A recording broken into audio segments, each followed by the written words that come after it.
बात सबसे पहले करेंगे महाराष्ट्र की। महाराष्ट्र में वसूली को लेकर जारी विवाद के बीच शिवसेना ने यूपीए में बदलाव की मांग की है। शिवसेना प्रवक्ता संजय राउत ने कहा है कि यूपीए की कमान ऐसे हाथ में होनी चाहिए जो सभी विपक्षी पार्टियों को एक साथ लेकर चल सके।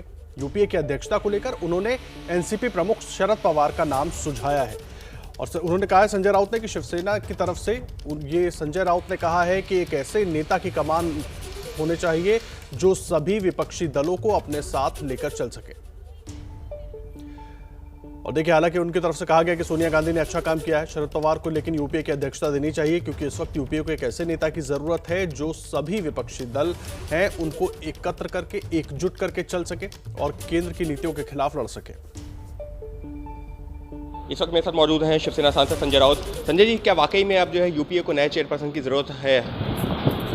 देखिए, जब हम चर्चा करते एक दूसरे से तो लोगों को लगता है यूपी सोनिया जी ने बहुत साल तक बहुत ही मजबूती से लीडरशिप यूपीए को दी है।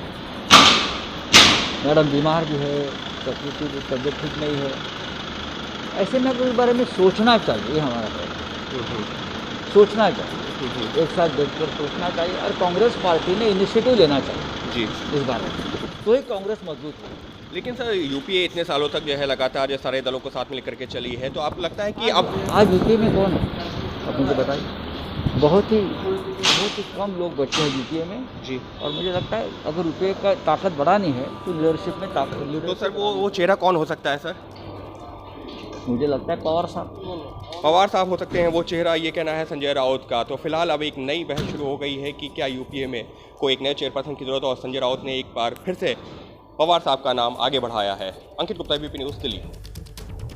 देखिए, यूपीए में शामिल आरजेडी ने शिवसेना के सुझाव को खारिज कर दिया है। आरजेडी प्रवक्ता मनोज झा ने कहा कि व्यक्ति केंद्रित राजनीति नहीं होनी चाहिए। क्या यूपीए की जिम्मेदारी अब सोनिया गांधी के हाथों से निकलकर किसी और के हाथ में जानी चाहिए? ये एक बार फिर से संजय राउत ने मांग की। हमारे साथ मौजूद हैं आरजेडी सांसद मनोज झा, यूपीए में सहयोगी दल भी हैं। मनोज जी, जिम्मेदारी अब सोनिया जी के हाथों से निकल के किसी और के हाथ में जानी चाहिए? देखिए, शायद हम विपक्ष के दलों को इस बात की समझ सबसे पहले विकसित करनी चाहिए कि हमको फुटप्रिंट बढ़ाना है, अपने मुद्दों पर ट्रैक्शन बढ़ाना है। नेता अपने आप वक्त तय कर देता है। मैं समझता हूँ वो ट्रैक्शन बढ़ाने पर जोर होना चाहिए, फुटप्रिंट्स बढ़ाने पर जोर होना चाहिए, ताकि आवाम को लगे कि एक वैकल्पिक व्यवस्था हमारे पास उपलब्ध है। वो महत्वपूर्ण होना चाहिए।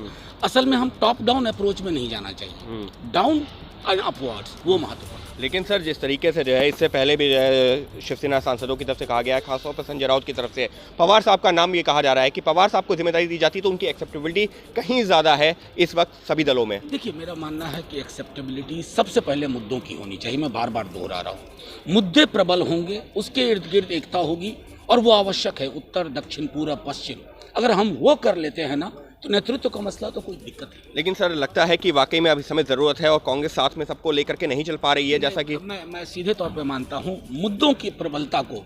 ये व्यक्ति केंद्रित जब हम विमर्श कर देते हैं ना तो उसका नतीजा तो हम देख ही रहे। यानी साफ तौर पर अगर आरजेडी सांसद मनोज झा की माने तो मुद्दों पर जो है आधारित राजनीति होनी चाहिए। पहले ऐसे मुद्दे तलाशने चाहिए जो कि सीधे जनता से जुड़ सकें। नेतृत्व तो तय होता रहेगा, लेकिन ज़रूरत इस बात की है कि जनता से जुड़ा जाए। ये कहना है आरजेडी सांसद मनोज झा का। अंकित गुप्ता, एबीपी न्यूज़, दिल्ली।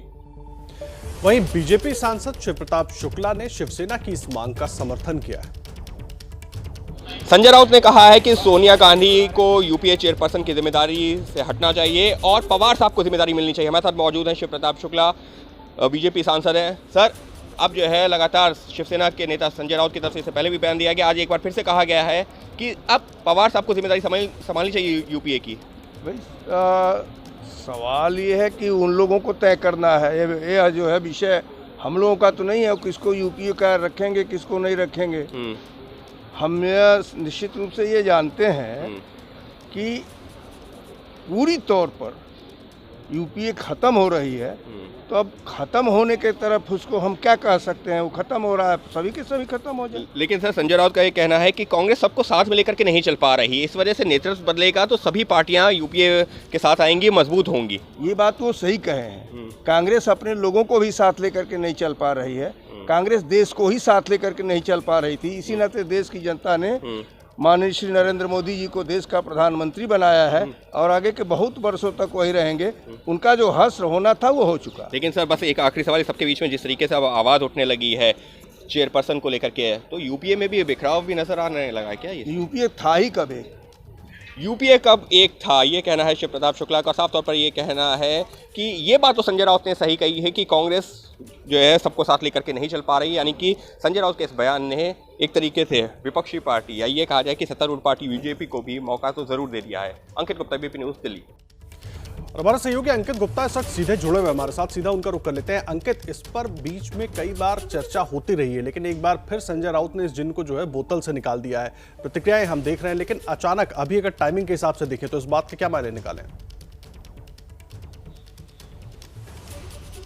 हमको ये समझना होगा कि फिलहाल आदर्श, अगर हम सिर्फ 24 घंटे या हम 12 घंटे पहले ही जाते हैं, 12 घंटे पहले शिवसेना सांसद संजय राउत के घर पे एक जो है डिनर पार्टी थी। हालांकि वो एक निजी पार्टी थी, लेकिन उसमें जो है शरद पवार भी मौजूद थे। उसमें जो विपक्षी जो या ये कहा जाए कि जो सहयोगी दल है शिवसेना के, उनको भी न्योता दिया गया था और उसके साथ ही में विपक्षी जो दल है उनको भी न्योता दिया गया था। तो वहां पर जो पवार साहब भी मौजूद थे। तो जो नजदीकी है शिवसेना और एनसीपी की, वो तो जो सामने आई चुकी है, फिर चाहे वो अनिल देशमुख का मुद्दा हो या उससे पहले जो है और मुद्दे रहे हो, क्योंकि महाराष्ट्र में सरकार में भी है। लेकिन शिवसेना सांसद संजय राउत की तरफ से यह बयान पहली बार नहीं दिया गया, इससे पहले भी दिया गया है। वो ये भी दिखाता है कि शिवसेना कांग्रेस के साथ उतना ज्यादा कंफर्टेबल नहीं फील कर रही है, या शिवसेना को ऐसा लगता है कि अगर कांग्रेस के पास नेतृत्व रहेगा तो फिर शिवसेना जो उसके साथ में एक एलाई है, उसकी स्थिति बहुत अच्छी नहीं हो सकती और देश में जो है उनकी एक्सेप्टेबिलिटी एक यूपीए के तौर पर आगे नहीं जा सकती। क्योंकि अगर एनडीए को चुनौती देनी है तो एक मजबूत नेतृत्व की जरूरत होगी और सोनिया गांधी के साथ ऐसा नहीं हो पा रहा है, क्योंकि उसका उदाहरण हमने देखा यूपी में भी, जहां पर मायावती और अखिलेश जो है अब कांग्रेस के साथ नहीं आना चाहते। बंगाल में जो ममता बनर्जी जो कांग्रेस के खिलाफ चुनाव लड़ रही है, या ये कहा जाए कि कांग्रेस और ममता बनर्जी जो है एक दूसरे के आमने सामने है। हालांकि टक्कर जो ममता बनर्जी और बीजेपी में मानी जा रही है, इसी तरीके से कई और राज्य भी। तो साफ तौर पर शिवसेना की तरफ से बार बार यही कहा जा रहा है कि अगर जो है एक राष्ट्रव्यापी जो है एक बड़ी टक्कर देनी है एनडीए को, तो उसके लिए जरूरी है कि यूपीए मजबूत हो, और यूपीए तभी मजबूत हो सकता है जब शरद पवार के पास कमान हो। जी अंकित, अहम बात आप कह रहे हैं, आप रहे हमारे साथ, बातचीत हमारी जारी रहेगी। न पाबंदी हो न कोई हद हो तो बस खुद बनाई सरहद हो। ये मुहिम है परतों में छिपे हर सच की तलाश की, सियासत पर रखी पैनी नजर और आंख की, खबरों की दुनिया में एक जिम्मेदार आवाज की, जुर्म और जुल्म के खिलाफ हर बेबस के लिए इंसाफ की।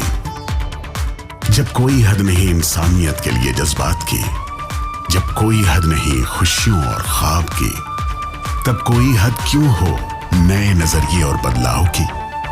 तोड़ के हदों के ताले नए सपनों को पाले, बांधे सबको एक धागे, आपको रखे आगे। ABP news.